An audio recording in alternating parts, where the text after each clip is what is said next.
क्या आप जानते हैं एक ऐसे नबी भी गुजरे हैं जिन्होंने एक ही दिन में अपनी दौलत, अपनी जमीन, अपने जानवर और अपने 10 बच्चे तक खो दिए थे। ये कहानी है हजरत अय्यूब अलैहिस्सलाम की, सब्र की सबसे अजीम मिसाल। कभी हजरत अय्यूब अलैहिस्सलाम अपने दौर के सबसे अमीर और रहमदिल इंसान थे। उनके पास जमीन थी, बेपनाह माल था, बड़े बड़े रेवड़ थे और एक खुशहाल खानदान। लेकिन एक दिन सब कुछ बदल गया। आसमान से आग बरसने जैसी आफत आई। कुछ ही घंटों में उनकी सारी फसलें जल गईं, जानवर मर गए और दौलत खत्म हो गई। लोग भागते हुए आए और खबर दी, लेकिन जब यह खबर हजरत अय्यूब अलैहिस्सलाम को मिली, वो नमाज पढ़ रहे थे। उन्होंने नमाज खत्म की और सिर्फ इतना कहा, वो माल अल्लाह ने दिया था और अल्लाह ने वापस ले लिया। मगर इम्तिहान अभी खत्म नहीं हुआ था। कुछ देर बाद एक और शख्स भागते हुए आया। उसके चेहरे पर खौफ था। उसने बताया कि जब उनके 10 बच्चे महल में थे, तब एक जोरदार जलजला आया और महल गिर गया। उनके सारे बच्चे मलबे के नीचे दफन हो गए।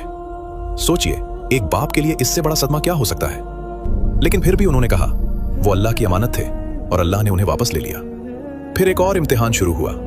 हजरत अय्यूब अलैहिस्सलाम को एक ऐसी बीमारी लगी जो 18 साल तक चली। जिस्म कमजोर हो गया, चलना मुश्किल हो गया। लोग उनसे दूर भागने लगे। दोस्त, रिश्तेदार सब छोड़कर चले गए। सिर्फ एक शख्स उनके साथ रही, उनकी वफादार बीवी रहीमा रज़ियल्लाहु अन्हा। वो लोगों के घर काम करती ताकि अपने शौहर के लिए रोटी ला सके। 18 साल तक हजरत अय्यूब अलैहिस्सलाम ने एक भी शिकायत नहीं की।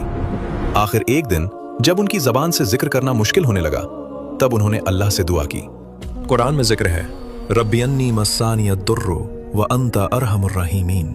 या रब, मुझे तकलीफ पहुंची है और तू सबसे ज्यादा रहम करने वाला है। ये दुआ इतनी सच्ची थी कि तुरंत अल्लाह का हुक्म आया, अपना पांव जमीन पर मारो। जब हजरत अय्यूब अलैहिस्सलाम ने पांव जमीन पर मारा, वहां से ठंडा पानी का चश्मा फूट निकला। उन्होंने उस पानी से गुस्ल किया और पानी पिया, और उसी लम्हे उनकी सारी बीमारी खत्म हो गई। अल्लाह ने न सिर्फ उन्हें शिफा दी, बल्कि उन्हें पहले से ज्यादा दौलत, ज्यादा बरकत और नए बच्चे भी अता किए। अगर इंसान अल्लाह पर भरोसा और सब्र रखे, तो सबसे अंधेरी रात के बाद भी रहमत की सुबह जरूर आती है। अगर आज आप किसी मुश्किल में हैं, तो हजरत अय्यूब अलैहिस्सलाम की दुआ याद रखिए। इस वाक़या को शेयर कीजिए। अस्सलाम वालेकुम, जज़ाकल्लाहु खैर।